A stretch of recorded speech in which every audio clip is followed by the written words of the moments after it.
여러분 안녕하세요. 네, 반갑습니다. 계절이 바뀌어 아침 저녁으로 선선한 바람이 스치는 가을입니다. 저는 세계농업문명 프로그램을 개인적으로 운영하고 있는 전운성입니다. 세계 많은 지역의 농어촌과 산촌 지역을 답사하면서 생생한 현장을 목격했습니다. 그래서 횡단 여행가 세계농업문명 기행이라는 타이틀로 여러분을 이제부터 만나뵐까 합니다. 사실 제가 세계농업문명 기행 답사라는 책을 시리즈로 이미 편에 호평을 받고 있습니다만 책에서 미처 못다한 이야기들도 곁들여 재미있는 이야기를 전개해 나가려고 합니다. 그 첫 번째 주제로 우선 세계 중요 농업 유산이라는 얘기부터 꺼내려고 합니다.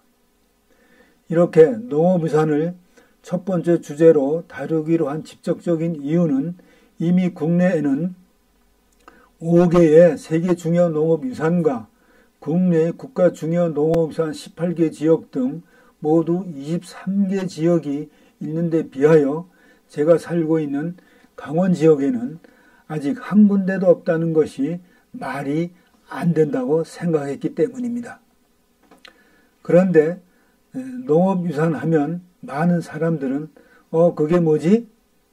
세계유산과는 어떻게 다르지? 하며 대물어 오곤 합니다.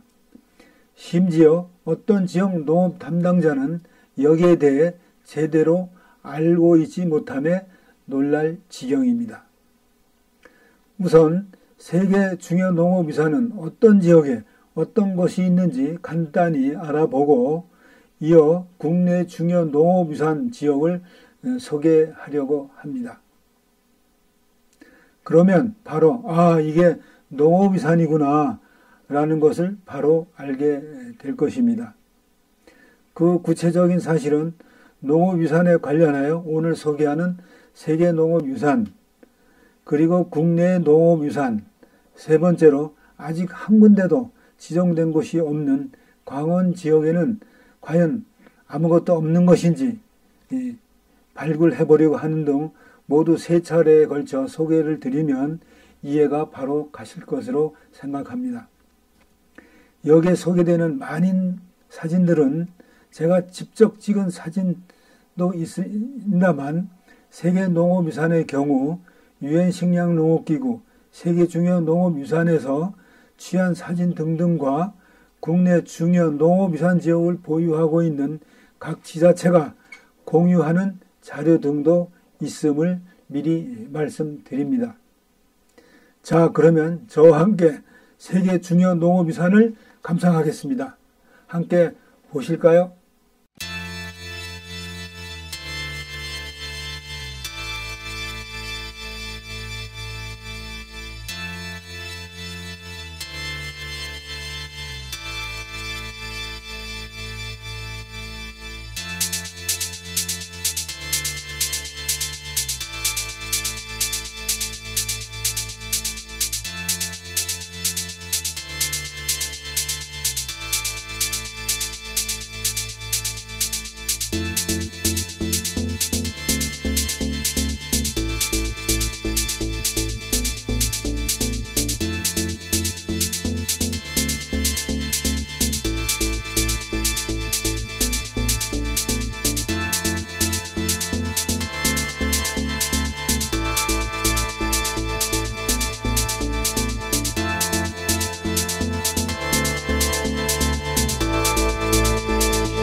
되어 있는 것을 보면 늦게 출발한 농업유산의 등재도 앞으로 크게 늘어날 것임을 잘 나타내고 있습니다. 농업유산 제도는 농어촌 지역의 발달을 위한 주요한 수단으로 보고 많은 나라에서는 농업유산의 발굴과 유지 보존에 힘쓰고 있음을 잘 보여주고 있습니다. 중요한 농업유산으로 등재되면 지역 주민의 정체성이나 긍지감이 높아지는 물론 지역 브랜드가 형성되어 농촌 관광 등 지역 발전에 크게 기여하리라고 봅니다.